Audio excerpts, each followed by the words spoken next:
Hello everybody, my name is Bragster and welcome to another predictions video. These are coming thick and fast. There's 3 weeks on the bounce that have wrestling pay-per-views, and this is the one in the middle, which is IMPACT's Sacrifice pay-per-view, which is this Saturday.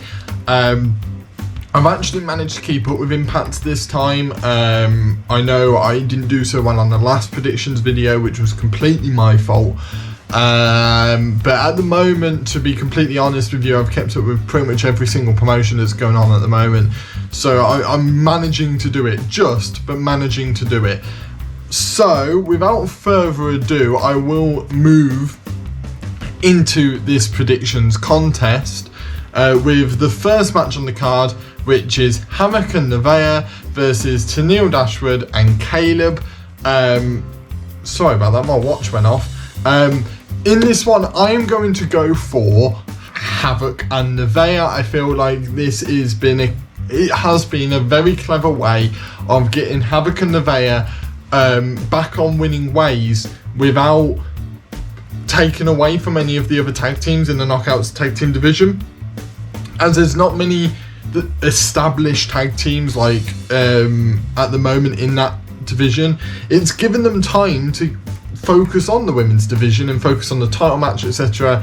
And obviously the tag team title match and the main title match in the women's division are all connected, so it's given a way of getting Havoc and Neve to get a win back without actually having to go through a formidable team.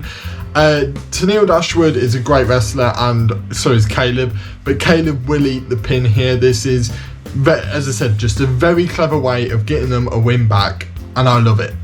Next up on the card is Decay with Rosemary versus Renault Scum. I feel like, again, this is Decay's one to win. I feel like IMPACT at the moment are really pushing Decay, and as they should. I feel like this is a way of establishing Decay as a possible tag team, because obviously at the moment you've had Black Taurus on in the X division. You've also had Crazy Steve involved in the X division, so this poses a tag team. Obviously Rosemary is staying out of any of the women's stuff at the moment. It's a very clever way of keeping Rosemary out of it. I like what they're doing at the moment, but I do believe Decay are coming out the victors here. I can't see Renault Scum coming out. I feel like Renault Scum are a perfect, not jobber tag team, but they're never going to be tippity top of the tag team division. They could prove me wrong, but I can't imagine they will. Next up on the card is Violent by Design, represented by Deonna and Joe Deoring, facing Chris Sabin and James Storm.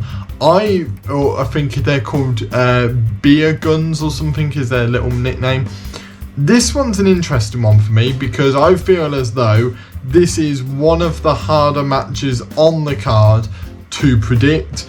So something's not right here. Not as in like not right, but I just can't get my head around it, and I'm gonna go with Violent by Design. Which sounds a bit weird, but I feel like Violent by Design have lost 2 matches in a row while Deonna has.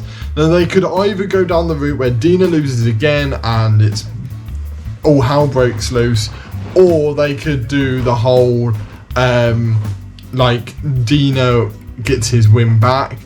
It's a difficult one. I'm going to go with Violent by Design. I feel like there was one throwaway line on IMPACT which I feel like might come to fruition, which is when Jake something went to go at ringside, Chris Sabin and James Storm said, "Do not muck this up, do not break your promise." I feel like that might happen. I feel like Eric Young might get involved and Jake something doesn't stop it, and that causes a bit of disruption. That might lead to a mini feud, or at least a couple of matches between Chris Sabin, James Storm and Jake something. Might create a little bit there. But I want Violent by Design to be strong, and I feel like this would be a very, very strong win for them. I'm not sure whether they will or not, but it would be an extremely, extremely strong win. So I'm going to go with Violent by Design here. Next up on the card is Eddie Edwards versus Brian Myers in a Hold Harmless match. Now, a Hold Harmless match is like any other hardcore match. The only reason they renamed it was quite simply to trick Brian Myers into taking the match. It's quite a clever one, really. I really do like it. I feel like it was a very clever way of getting Brian Myers to agree to a match he wouldn't have usually agreed to. And I do believe Eddie Edwards is taking this one. I really do. I feel like what will happen is Eddie Edwards will move on from here. Matt Cardona, I think, will get involved, and that will create a little mini feud between Brian Myers and Matt Cardona. I know there's been like a mini one already, but I want to see it explored, and I feel like it could be used here. I feel like maybe Hernandez gets involved and then Matt Cardona gets involved. Either way, Brian Myers will blame Matt Cardona, and that will create a little feud between them two, and Eddie Edwards can move on with things. I just can't see Eddie Edwards beating Sami Callihan and then not beating Brian Myers. I can't see that. I feel like that would be a massive step down. What's the point in having him beat Sami Callihan? So have Eddie Edwards go over here would be a great start. Next up on the card is another of the most predictable matches on the card to predict. It's where TJP is facing Ace Austin for the Impact X Division Championship. Now, that win for Chris Bay against Ace Austin has changed a lot, because it's now confusing me as to what they're going to do.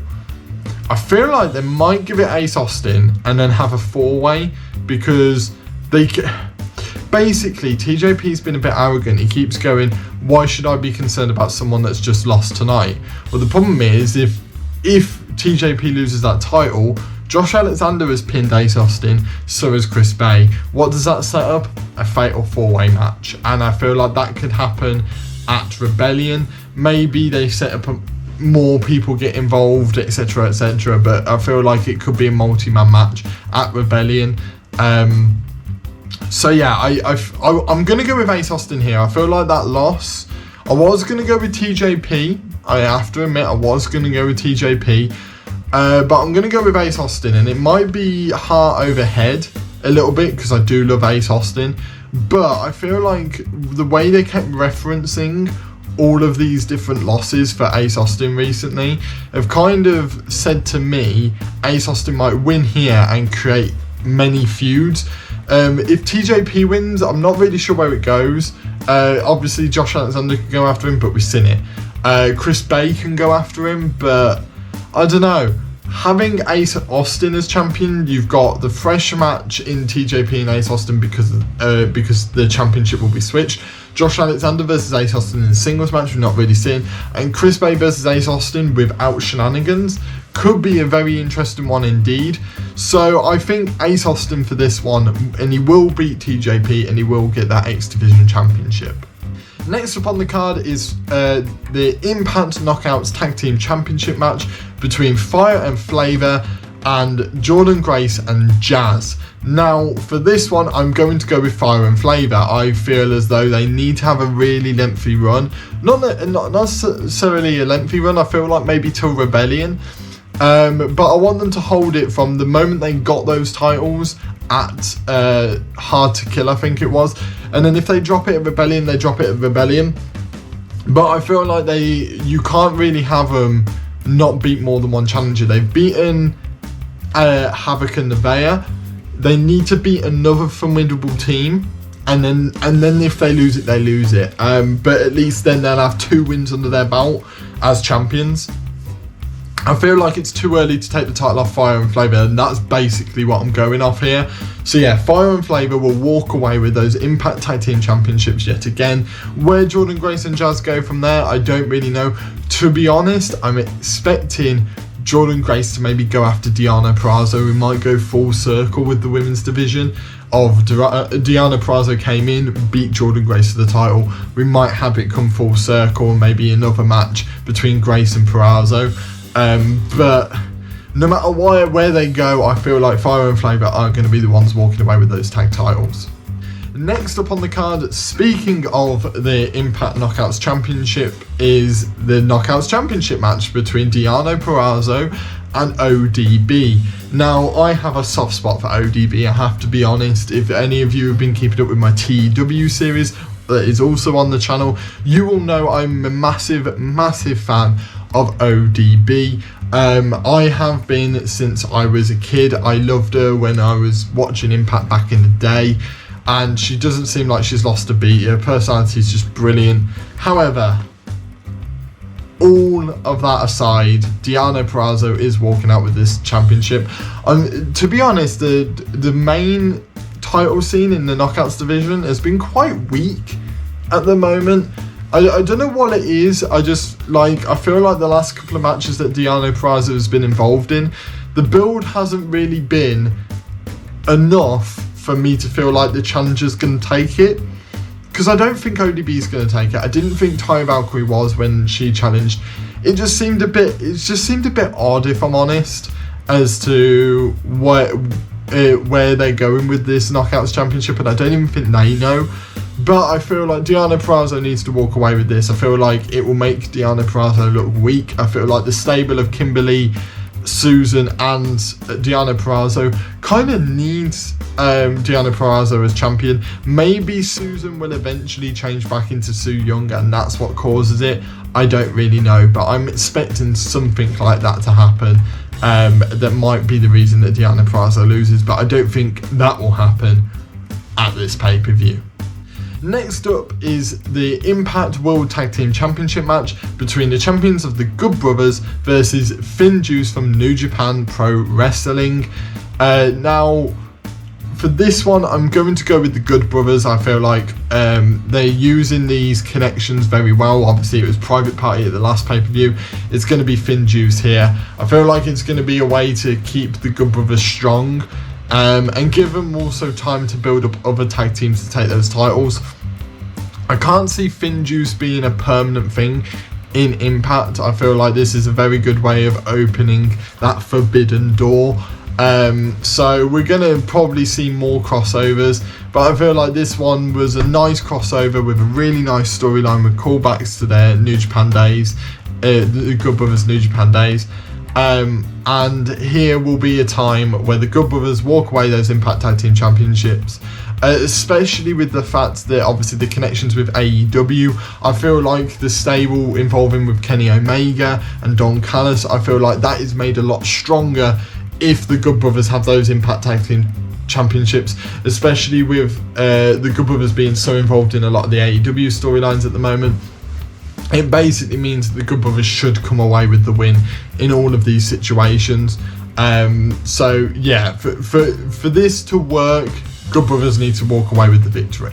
And last but not least is the main event on the card, which is the Impact World Champion Rick Swann facing the TNA World Champion Moose in a unification match.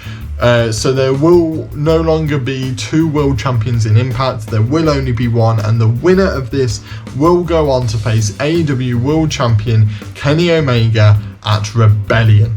And for that reason, I am going with Rick Swann. Now I know this is the obvious choice. Personally, if I was going with heart over head, I would go with Moose. I feel like Moose versus Kenny Omega would be a very interesting match. I would love to see that, and I think it'll happen down the line, if I'm honest. I just don't think now's the time. I feel like you need to wrap this up between Rick Swann and Kenny Omega. The entire storyline since Kenny Omega has been back is building to Rick Swann versus Kenny Omega. So I feel as though the right decision is to have Rick Swann win here, overcome the odds of Moose, and eventually fall to Kenny Omega at Rebellion. I do think they're doing it. I think they are giving Kenny Omega the title. I don't know how I feel about it, to be honest. It might be Moose that actually topples Kenny Omega when the time comes, but I don't know where they're going with it, but I feel like I know where they're going with it until Kenny Omega gets that title. And that starts with Rick Swann winning at the pay-per-view, beating Moose, overcoming the odds, and meeting Kenny Omega. So yeah, that is the Impact Sacrifice 2021 predictions. I am really confident with the majority of these. I feel like this is my best chance at getting 100% of my predictions. I also feel like this is, then again, one of my best chances to muck it up and look like an idiot. but I do feel like this is my best chance to get 100%. I haven't done it yet.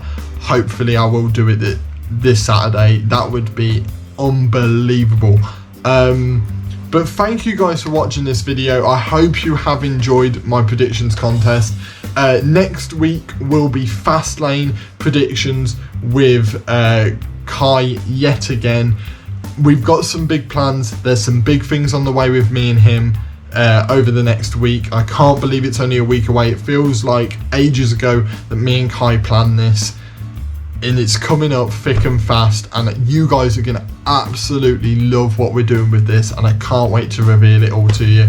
But that will be next week. But this weekend is Sacrifice, and it's a chance for me to prove yet again I'm good at predictions, and I believe I can do it. If you have enjoyed this video, hit that like button. If you have enjoyed it, comment down below your own predictions to this pay-per-view. I'm really interested to see what you guys think. Do you think it's possibly too predictable of a pay-per-view, or are you just naturally excited for it? Do you think that, you know, that maybe the predictability doesn't necessarily ruin how good this pay-per-view is? I'm really interested to see what you guys think of this pay-per-view and what your predictions for the pay-per-view are. If you are new here, please hit that subscribe button for more stuff like this, and check out my other stuff on the channel. There's a lot of stuff you can check out, which will be amazing.